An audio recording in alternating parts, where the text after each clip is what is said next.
Assalamualaikum warahmatullahi wabarakatuh. Halo, perkenalkan kami dari kelompok 24 yang akan menjelaskan lebih lanjut mengenai report team-based project analyze the distribution channel marketing process of perusahaan Samsung. Jadi kelompok kami di sini mewawancarai salah satu narasumber yaitu Kak Ineke yang merupakan Samsung Experience Consultant di Samsung Tasikmalaya. Selanjutnya, sebelumnya kami melakukan beberapa wawancara dan, mengajukan beberapa pertanyaan yang akan kami jelaskan lebih lanjut pada berikut ini. Next.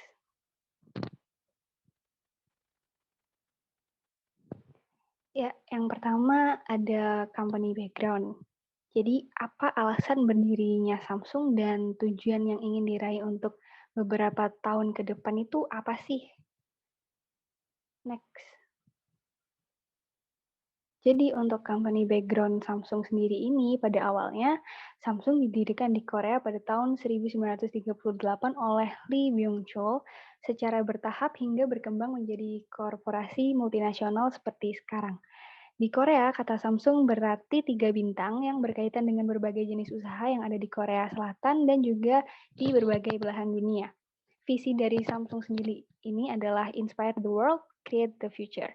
Dan misi mereka adalah mendedikasikan talenta dan teknologi untuk menciptakan produk dan layanan unggul bagi masyarakat global yang lebih baik. Mereka juga memiliki tujuan, yaitu memiliki sasaran kuantitatif dan juga kualitatif. Next. Nah, lalu selanjutnya ada company structures and function in channel marketing.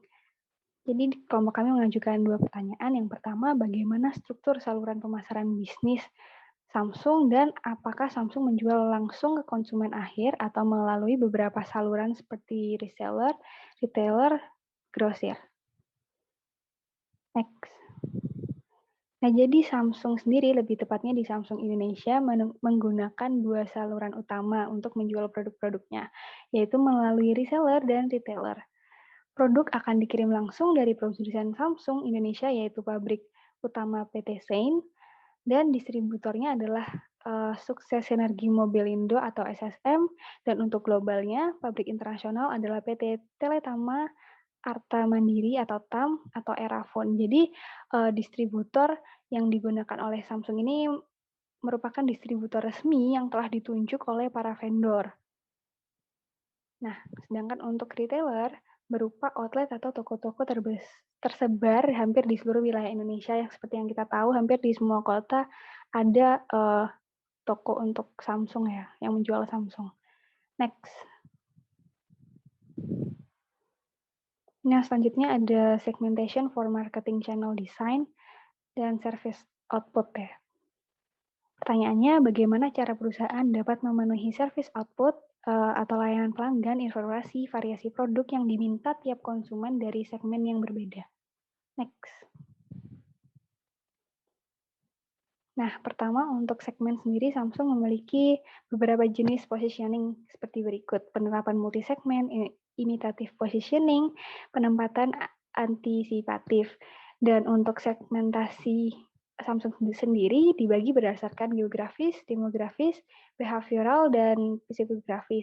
Di mana segmen Samsung ini sangat jelas dan sangat detail seperti yang sudah dicantumkan pada file PDF. Nah, Samsung sendiri menyediakan layanan bagi pelanggan atau service output dengan memberikan informasi kepada pelanggan melalui service center offline di seluruh wilayah Indonesia, service center online 24 jam melalui aplikasi Samsung Member, dan untuk memenuhi variasi produk tersedia tipe-tipe ponsel dan sesuai dengan segmentasi yang ada dan sudah tersegmentasi dari segi harga dan variasi produk seperti untuk kalangan menengah ke bawah dan kalangan menengah ke atas. Next.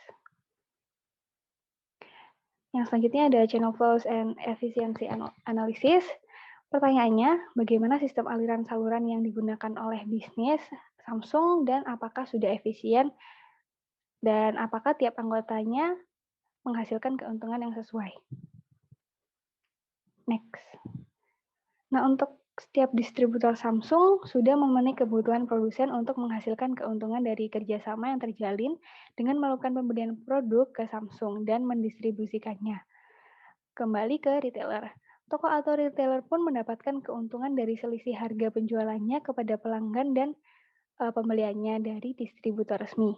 Toko retailer sendiri memiliki keuntungan yang berbeda-beda untuk setiap produk yang didapatkan dari pihak distributor. Range keuntungan yang diperoleh oleh setiap retailer adalah 50 hingga 500.000 per unit handphone. Selanjutnya akan dilanjutkan oleh teman saya. Baik, selanjutnya kami akan membahas mengenai channel structure and intensity di dalam perusahaan Samsung itu sendiri. Nah, jadi kami itu mengajukan dua pertanyaan kepada perusahaan Samsung. Yang pertama adalah, dalam mendistribusikan hasil produksinya, apakah perusahaan Samsung ini pernah mengalami ketidaksesuaian antara permintaan dari pelanggannya dan penawaran yang diberikan oleh perusahaan Samsung itu sendiri. Lalu yang kedua, pertanyaan yang kami ajukan adalah, apakah solusi yang dilakukan perusahaan untuk mengatasi setiap permasalahan yang terkait dengan gap antara permintaan dengan penawaran? Lalu,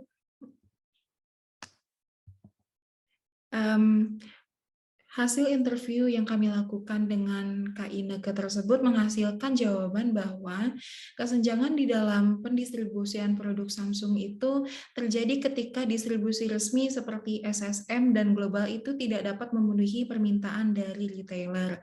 Nah, hal ini itu dapat menimbulkan permasalahan kepada penyaluran produk dari pemasok yaitu Samsung itu sendiri kepada konsumen akhir.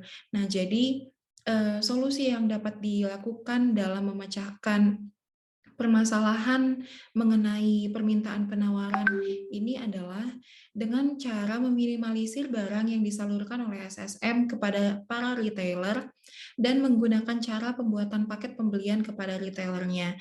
Nah, jadi SSM itu memberikan paket pembelian kepada retailer supaya retailer itu tidak hanya memesan produk-produk yang sedang hype di pasaran, tetapi retailer juga dapat menjual tipe-tipe ataupun seri HP yang mungkin tidak sedang hype di pasaran. Nah, lalu retailer juga memiliki beberapa cara untuk mengatasi kelangkaan produk dari distributor. Nah, retailer itu melakukan pembelian dari distributor lain, misalkan retailer yang tadinya membeli dari SSM itu melakukan pembelian dari distributor global melalui persetujuan dari distributor global, dan retailer juga dapat membeli produk dari retailer lain. Nah, lalu yang selanjutnya kita akan membahas mengenai channel power di dalam perusahaan Samsung. Nah, pertanyaan yang kami ajukan kepada Kak Ineke adalah bagaimana pemberian reward terhadap distributor yang menjual produk dengan jumlah yang banyak ataupun dalam jumlah yang melebihi target yang diberikan distributor kepada retailer. Nah, jadi dalam membangun kekuatan kepada salurannya, distributor Samsung ini melakukan pemberian reward kepada para retailer. Nah, seperti yang kita ketahui bahwa pemberian reward adalah salah satu cara perusahaan atau di sini adalah distributor untuk mempengaruhi salurannya yaitu retailer agar mereka itu dapat mempengaruhi retailer secara keseluruhan. Nah, jadi reward yang diberikan dapat berupa pengurangan ataupun pemotongan harga hingga 15% dari harga jualnya jika retailer itu dapat menjual paket tipe telepon seluler sebanyak 100 unit. Nah, jadi ketika retailer itu dapat melebihi target yang diberikan oleh distributor selama 3 bulan berturut-turut, retailer pun akan mendapatkan reward kembali berupa liburan ke Labuan Bajo, ke Bali, bahkan hingga ke luar negeri seperti ke Singapura dan Thailand.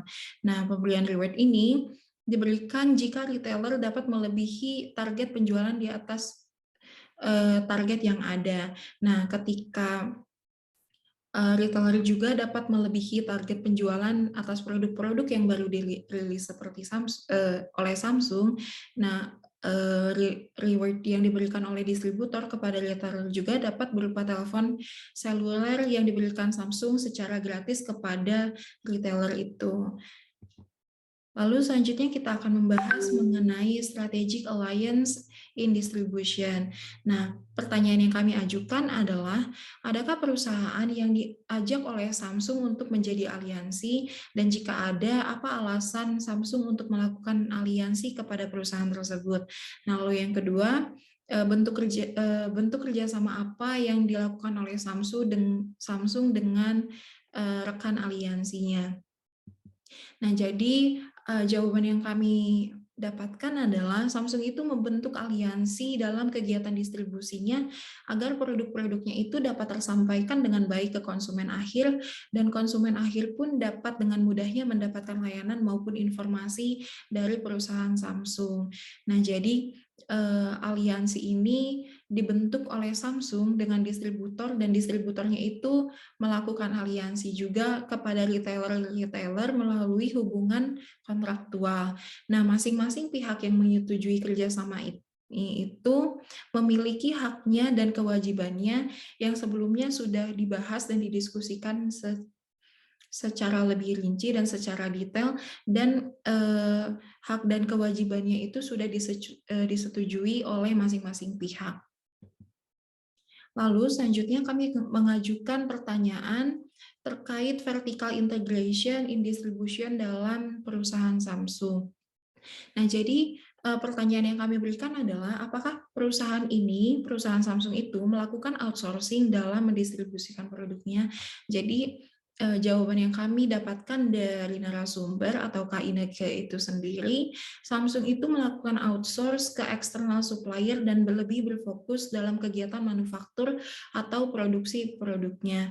Jadi Samsung ini lebih berfokus terhadap inovasi-inovasi dalam produknya ketimbang dengan pemasaran secara langsung atau pendistribusian langsung produknya terhadap konsumen. Nah, hal ini tuh membuat Samsung berbeda dengan merek-merek pesaing yang lebih berfokus terhadap pendistribusian produknya ketimbang dengan inovasi di dalam produknya.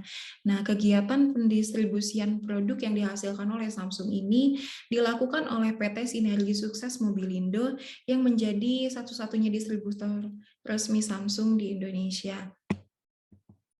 Selanjutnya akan dijelaskan oleh rekan saya. Pertanyaan selanjutnya yaitu mengenai law in channel marketing. Pertanyaannya adalah, apakah Samsung menerapkan sistem diskriminasi harga seperti mengenakan harga yang tidak terlalu mahal kepada pembeli yang membeli dalam volume besar atau mengenakan harga berbeda pada setiap kelas pembeli? Next.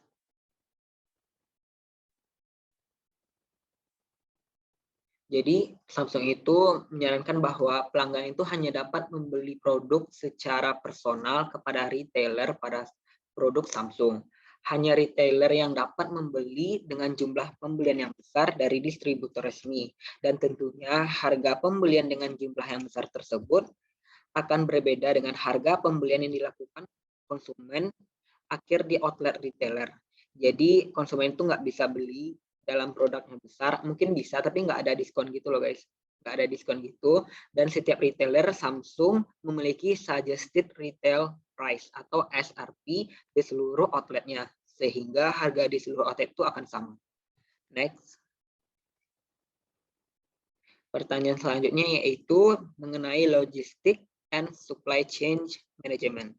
Pertanyaannya adalah, pada proses manajemen rantai pasokan yaitu tahap pemesanan oleh pelanggan, apakah Samsung pernah mendapatkan permintaan yang tak terduga, misalnya permintaan request atau kostum, dan bagaimana Samsung tersebut menyikapi permintaan yang tak terduga tersebut? Next.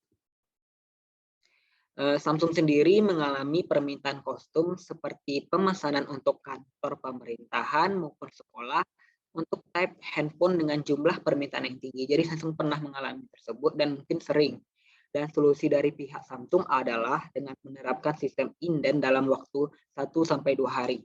Untuk pemesanannya, pelanggan ini wajib membayarkan DP sebesar 50% dari total harga pembelian produk tersebut. Jadi ntar barang tuh bakal diantarin oleh pihak Samsung tersebut. Oke, next. Materi selanjutnya yaitu pertanyaannya itu gap analysis between theory and practical. Pertanyaannya adalah apakah Samsung pernah mendapatkan permintaan yang tak terduga, misalnya permintaan request, dan kedua mengenai kesenjangan gap, apakah ada kesenjangan permintaan dan penawaran. Next. Jadi Samsung ini pernah mengalami kekurangan stok dalam penjualannya. Mungkin ya beberapa momen mungkin Samsung pernah mengalami hal tersebut. Samsung memberikan solusinya kepada pembelinya dengan menerapkan sistem inden juga maupun switch type ke produk lain dari Samsung yang hampir serupa dengan produk yang tersedia. Jadi mau nggak mau mereka juga harus bisa marketing tuh produk-produk lainnya dan menyuruh konsumen untuk memilih tipe-tipe hampir sama. Next. Di sini ada tabel mengenai teori gap dari teori and practical. Yang pertama yaitu kesenjangan pada permintaan, di mana supply on demand itu lebih besar dari supply on demand lebih besar dari supply. Dari praktikalnya itu sendiri, Samsung ini akan menyuruh konsumen ini untuk memesan secara inden karena permintaan itu kan banyak tuh, penawarannya sedikit. Jadi solusi dari Samsung tersebut dia menyuruh konsumen ini untuk inden dan menunggu sampai 1-2 hari. Retailer pun dapat memberikan saran ke konsumen untuk switch type tadi. Yang argumentasi dari kelompok kami yaitu dengan adanya inden ini maka dapat memberikan waktu lebih bagi perusahaan Samsung sendiri dalam menyediakan produk. Namun inden juga dapat memberikan kerugian bagi perusahaan bagi konsumen karena harus membayar DP terlebih dahulu dan menunggu waktu yang lebih lama sehingga dapat mempengaruhi keputusan pembeli dari konsumen. Jadi bisa aja konsumen ini batal membeli, nggak jadi beli gitu. Yang kedua teorinya yaitu sama tentang permintaan juga, di mana demand lebih besar dari supply.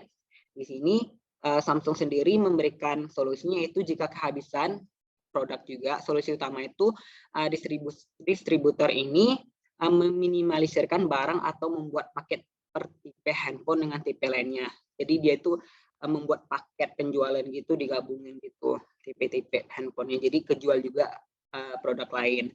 Dan juga solusi keduanya itu retailer atau toko membawa barang dari distributor lain atau toko lain.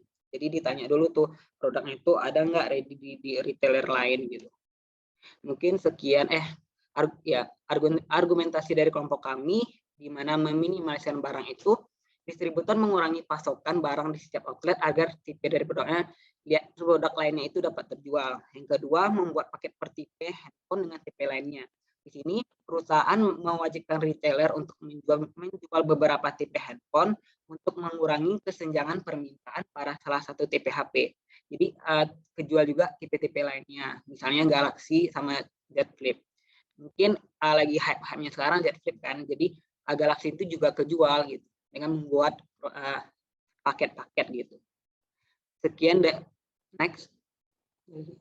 Sekian dari presentasi kelompok kami. Terima kasih atas perhatiannya. Jadi kesimpulan dari kelompok kami yaitu distribusi dan channel marketing dari Samsung sudah sangat bagus. Terbukti dari Samsung adalah elektronik nomor 1 di dunia sekarang, bukan hanya handphone, melainkan televisi dan elektronik lainnya. Sekian dari presentasi kelompok kami. Jika ada kesalahan, mohon dimaafkan. Wabillahi taufiq wal hidayah. Assalamualaikum warahmatullahi wabarakatuh.